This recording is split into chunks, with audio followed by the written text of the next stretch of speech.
there's a lot of approaches out there. I think probably more important than identifying a single best approach is really focusing on a common sense set of principles that really inform resilience measurement work, regardless of who's doing it, what tool they're working on.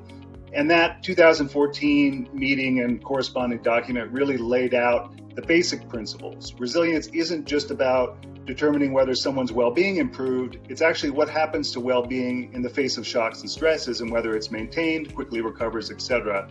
So it's really not just about measuring improvements in well-being. It's really about what happens to well-being in the face of shocks and stresses, and understanding what are the sources of resilience that explain why some households, communities, and countries fare better in the face of shocks and stresses than others. Other key principles include things like high-frequency data collection. How are we going to collect data in a way that allows us to understand how hard people were hit, how quickly they recover, whether or not they recover to their prior state of well-being, or even improve upon their prior state of well-being.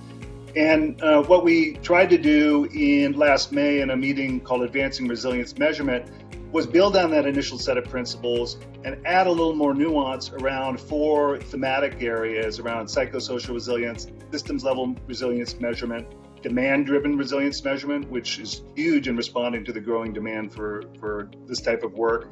And then finally, as I already mentioned, how we can take principles of resilience measurement and apply them to the question of how we measure climate adaptation.